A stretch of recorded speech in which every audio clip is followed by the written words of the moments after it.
What is going on, everybody? Welcome to our weekly recap here on Big Blue Avenue. My name is Tom Scavetta, joined alongside my longtime co-host, Hank Indictor. Hank, the Giants are 2-0 for the first time in 6 years. How are you feeling tonight? I'm feeling pretty good. Mondays, I got to tell you, nothing like a Monday after a Giant victory. And, we haven't really experienced too much of those within the past, 5 years, but feels great. I mean, look, obviously we know this is a team that's still going to be going through a good amount of growing pains, but you have to like the 2-0 start. Absolutely. And before we dive into this game and recap it, we have to plug in our social media and our sponsor. Make sure to go check us out on all of our social media platforms at Big Blue Avenue on Instagram, Twitter, and our YouTube channel, where we will be posting this weekly recap video and a film session of the top Giants plays from week 2. Also, make sure to check us on our Facebook and YouTube live stream Thursday night at 7 p.m. And this episode is presented by BetUS. You can sign up with our promo code below there at JOIN125. Again, that is JOIN125. Get a 125% sign-up bonus when you place your bets. You can bet on the go, anywhere, anytime. Once again, that is BetUS, where the game begins. And now, Hank, the fun stuff. New York Giants, ladies and gentlemen, are 2-0 for the first time in 6 years, beating Matt Rule and Ben McAdoo's Carolina Panthers, 19-16. Neither team hit the 20-point mark in this game. Hank, the environment at MetLife Stadium was awesome. I had a couple of friends there. I'm sure you did as well.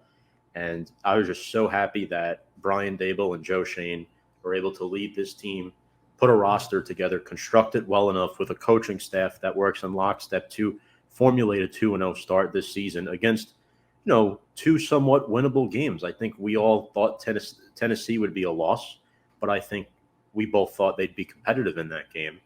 Right. They exceeded our expectations in that game. I think they met them in this game. Would you agree with that? Yeah, absolutely. I mean, like I said, there was reasons why I was being cautious enough so as to not pick the Giants to be 2-0. But with that being said, a lot of the reasons why I wasn't 100% confident in the Giants were probably a lot of the same things that showed up, despite the fact that the Giants were able to win this game. But with that being said, I think even with some of the flaws that we saw in this game, if you really think about it, the Giants were the better team yesterday. Absolutely. Let's talk about the most important player on the football field for the Giants in Daniel Jones. His stat line was 22 of 34 for 176 yards and 1 touchdown pass. Now, granted, I think Jones, what really frustrates Giants fans is we know he has the skill set to be really great. We just see it very inconsistently. Outside of that one drive where they were down 13-6, and he was just slinging the ball down the field, Richie James, Tanner Hudson, Daniel Bellinger, guys you've never even heard of before.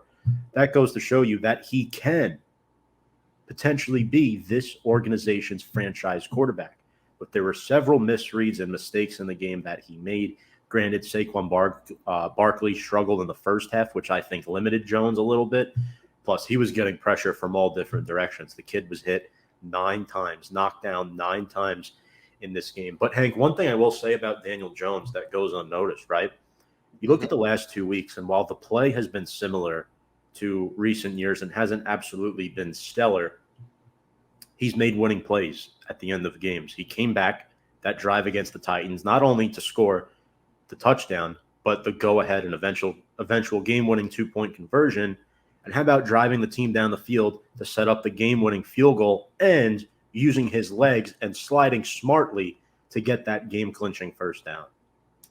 Yeah, that slide was my biggest takeaway in the game from Daniel Jones. And, pretty much like you alluded to, I had my moments where I was like, oh, Danny, come on, why are you doing that? But then what makes it all the more frustrating is you're just as, apt to see, plays like that slide for him to win the games.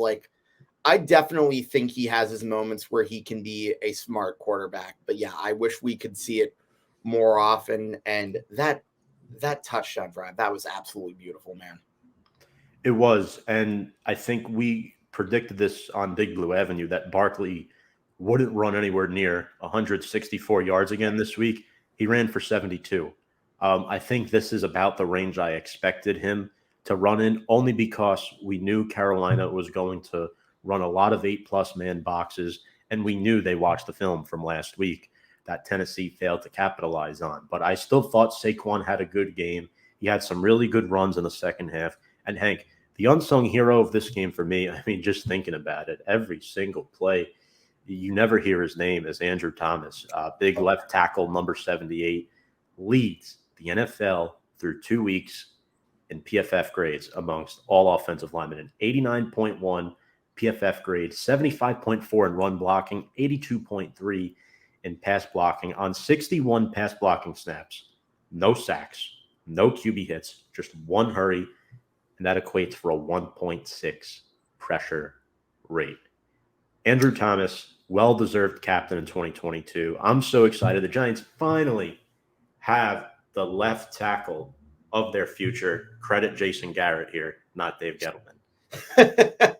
Yeah, I was going to say, I don't think you can really credit Dave Gettleman because, I mean, let's be real. A 2-year-old probably could have told him that you needed a left tackle during that draft. But, you know, in any event, I think absolutely if I were to give an MVP for this offense so far during the season, there's no question about it. You got to give it to number 78. And I think he is going to be the anchor for this offensive line for years to come. And you saw it right now. He doesn't give up sacks. Like, no, that's absolutely impressive. And, you know, to piggyback off another thing you said about Saquon Barkley, I think, correct me if I'm wrong, but I feel like you said something along the lines of he was going to get the good yards that counted in a Giants victory. Did you not, or at least something like that? I'm paraphrasing you essentially. Yeah, I did. You pretty much indirectly took the words out of my mouth there, Hank. But yeah, Saquon Barkley would get those hard-earned yards at the end of the game that won the Giants the game. He wouldn't have as many flashy runs this week, and that's exactly what happened. And I think that's what needed to happen, right? The Giants needed a get-right game. They needed a tough-fought victory like this, close-knit, so that, you know, you don't become too overconfident. Right. And I think what really hurt Saquon's play in that first half was the offensive line in front of him. They were not as good in run blocking this week. John Feliciano was not good. There was a revolving door at left guard again. I know Ben Bredesen played about 78% of the snaps. Rookie Josh Azudu, in my opinion, I'll still stand by this. Not my favorite draft pick, to say the least. He gets burned in pass blocking more often than not. And then Evan Neal. I want to talk about Evan Neal. He struggled, but he was good at the same time. And this is what I love to see. I love to see young tackles struggle. Not that I love to see them struggle, but struggling makes them better. It helps them grow. It helps them learn. He gave up his first NFL sack this past Sunday. But at the end of the day, he looked a lot better with his hands, his footwork, making, getting to the landmarks in time, playing more controlled. And I think that's important, Hank. When you look at a rookie tackle, Ike Ekwonu has not looked good the first 2 weeks for the Carolina Panthers, but Evan Neal has looked really good the first 2 weeks for the Giants. More week one than this past week. I think this week was more of a challenge because of what the Panthers presented pass rushing wise with guys like Brian Burns, Matt Ioannidis, etc. But, quite frankly, I think the fact that the Giants couldn't run the football helped Carolina's pass rush. There were 9 tackles for loss for that Panthers defense, which is not good for the Giants. And as I mentioned, Brian Burns had 2 sacks. So Neal, a little shaky at times, but overall, I give him a solid B minus for this week. Yeah, and Brian Burns was the guy that I feared would be the one making one of the bigger impacts for the Carolina Panthers. And yeah, I would have to agree. I think Evan Neal definitely had his moments where, allowing the sack was going to happen. I think that was pretty much inevitable with a rookie. And, like you said, it's a learning experience. But over the course of the game, I thought he definitely looked better for the Giants. And I don't know about you, Tom, but I have a feeling this is going to be a pattern with Evan Neal. Like, you're going to see him have those moments where he'll give up a bad hit to the quarterback, or he'll be a reason that maybe Saquon gets dropped for a yard or two, but eventually he's going to end up improving. And look, I am not worried at all about Evan Neal. I think he is absolutely going to develop into a star. And like I said, I watched highlights of him at Alabama to know that I'm really confident in his develop going forward. Absolutely. I'm very excited for him and for this Giants offense. One other note, and I think this is the elephant in the room when it comes to this game, is Kenny Golladay only played 2 snaps. And it was mentioned by Coach Dable during the week that Golladay wouldn't be playing as much. David Sills played 92% of the snaps. You're paying Kenny Golladay $21 million a year to be benched for David Sills, the 5th. Sills, don't get me wrong, had a good game, made some nice catches. He had that one sideways run that I did not like towards the end of the half. I get it. He was trying to go out of bounds, but he lost the first down in the process. 3 catches, 37 yards for David Sills. He was out there on almost every play, and I think this reiterates that the Giants are going to use guys that are going to help them win, where in years past, the Giants were putting out the guys on the field that were making the most money, right? Because the Giants wanted the bang for their buck. This coaching staff does not have ties to a lot of these guys. I mean, hell, Richie James leads the Giants in catches, 5 catches for 51 yards. Who would have ever thought? Daniel Bellinger, his first touchdown catch, 16 yards. That was an outstanding play. That's going to be one of the plays that we break down. That was his first catch too, no? First NFL catch, 16-yard touchdown. Only catch of the game. And Tanner Hudson. I'm sorry, but, I mean, these nobodies, that's what they are making plays for this football team. Again, it goes back to the coaching. It goes back to the receivers coach. It goes back to Shea Tierney. It goes back to Bobby Johnson on the O-line, allowing time in the pocket for Jones to throw.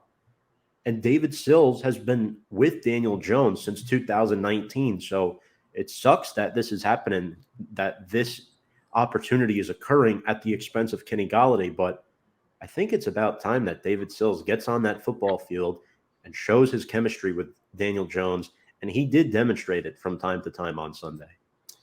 Yeah, David Sills is a guy that has been fighting his way onto this roster for years. And, personally, I think you could make the case that he probably should have been on the 53-man roster at the beginning of last season. But, that's really neither here nor there. If you look at him now, I think, all that time that he's worked with Daniel Jones has definitely been paying off. And, pretty much like you said, I think one of the reasons why Kenny Golladay isn't really getting targeted as much, fairly or not, is probably because he's getting outworked by, a lot of the other guys. And yeah, Tom, I think you pretty much nailed it. That goes back to what you said about Brian Dable and everyone else on the coaching staff. He's essentially holding him accountable. And if you look at some clips of Kenny Golladay before, at the risk of going on a brief tangent, you look at how he was standing and how he was positioning, he clearly was just looking lazy. And,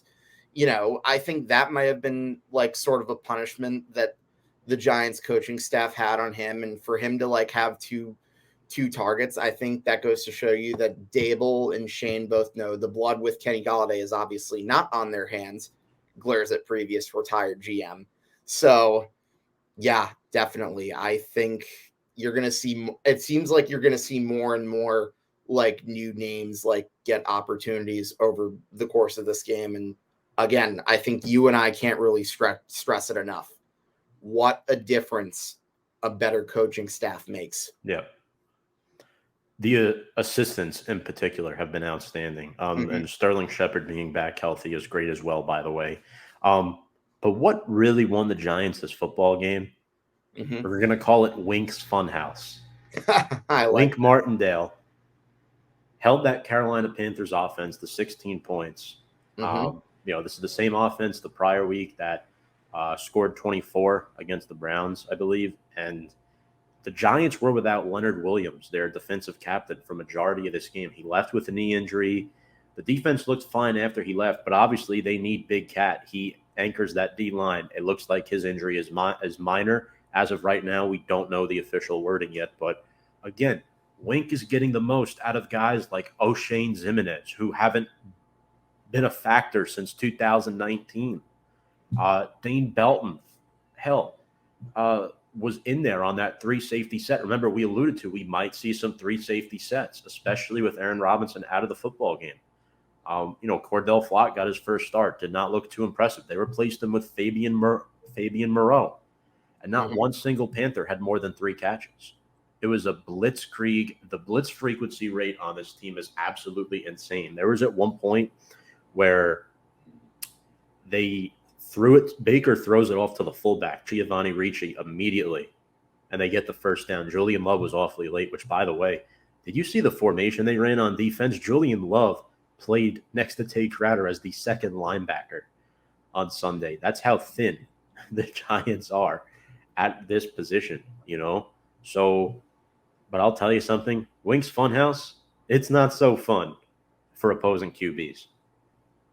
Right. And I think we all knew from the minute that he was hired that because of the lack of depth on defense that he was going to be going blitz happy. And, that's pretty much what you have to do because it's going to pretty much cover up the holes that they had, in the secondary. But so far over the course of the first few weeks, and I don't want to sound like I'm jumping the gun, but I really think that this is the most aggressive I have seen of a Giants defense on a consistent basis since I think you have to go back to maybe the Spagnuolo era, if not maybe like a few years into the second time around. Yeah, I agree. Yeah. I agree. Dexter Lawrence, outstanding game, Hank.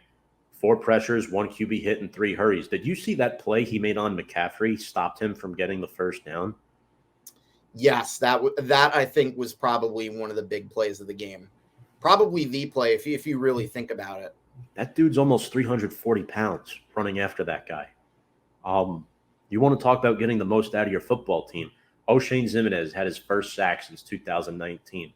Jihad Ward, a guy who was a borderline player to make the roster for us. Man, were we wrong because he was clearly going to make the team. 2 tackles for loss. Adoree Jackson in coverage. Again, you would think that Baker wouldn't throw to Adoree Jackson.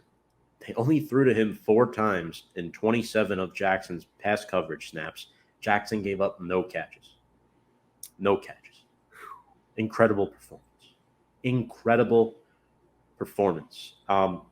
The one thing I will say, though, I was not impressed with Cordell Flott, but it's not really his fault. He's a slot corner. He's not a boundary corner. To get his first NFL start as a boundary corner, I think is doing a disservice to him.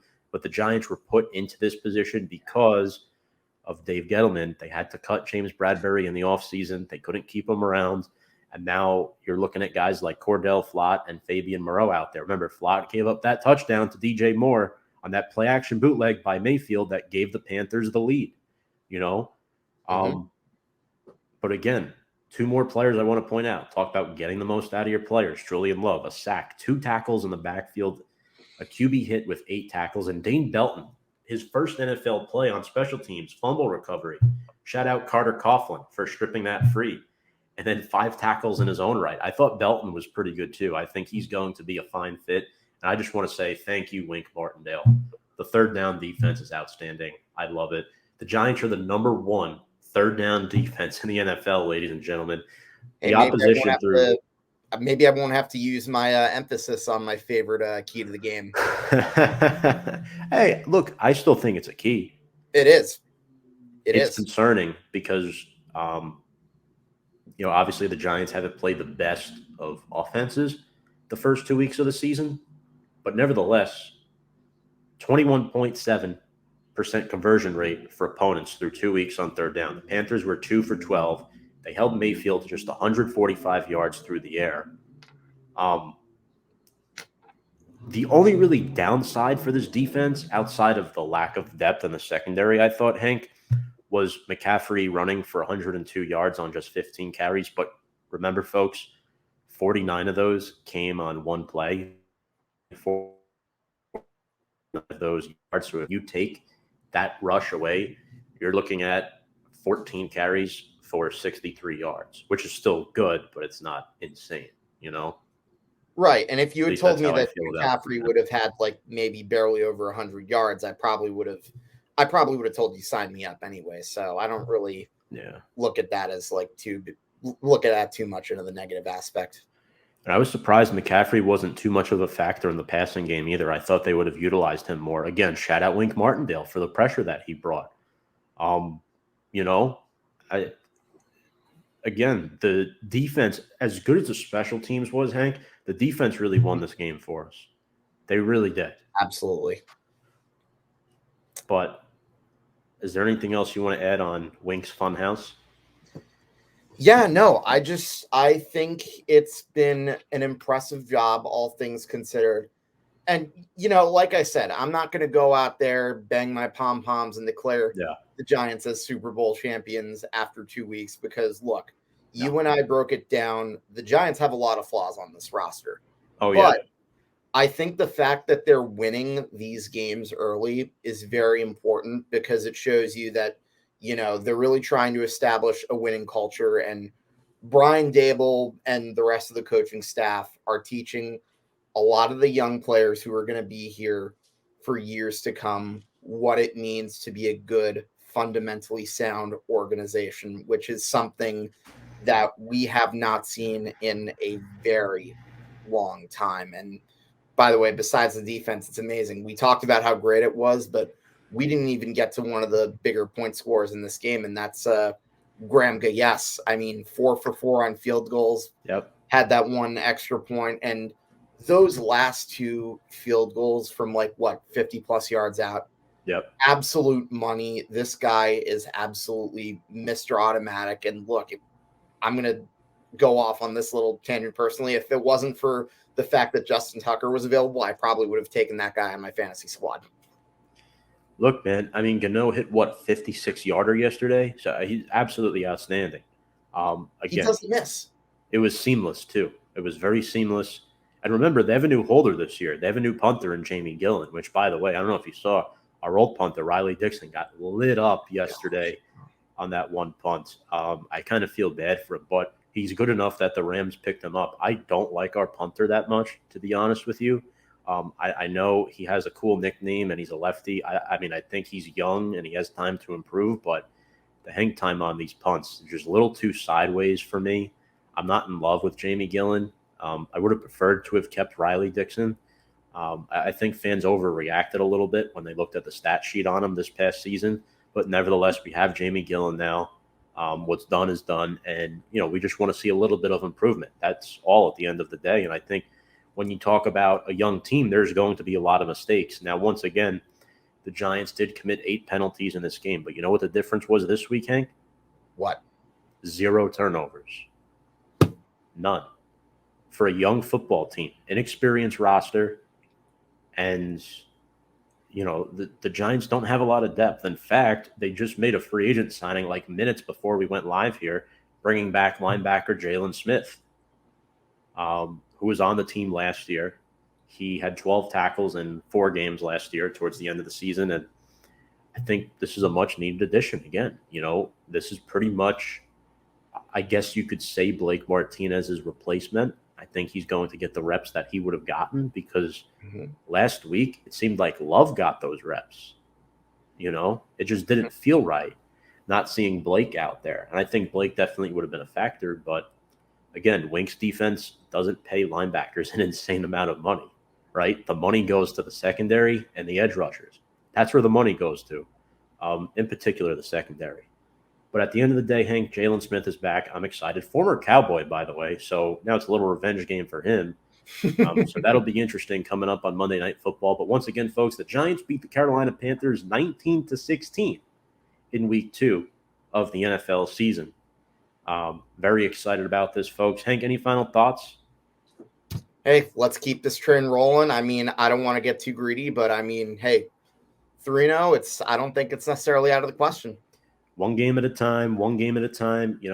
Dallas is a week away. Folks, we'll talk about Dallas more on Thursday night and reveal our New York Giants Player of the Week with the girl who talks sports, Sam Cardona. She will be back. She's actually up in Buffalo tonight at the Bills game, so shout out to her. But remember, if you want more of us and Sam, there it is, ticker below. Instagram, Twitter, YouTube, Big Blue Avenue. Appreciate all the support. We love all the comments and engagement we get with our content. And again, folks, without further ado, let's go Big Blue.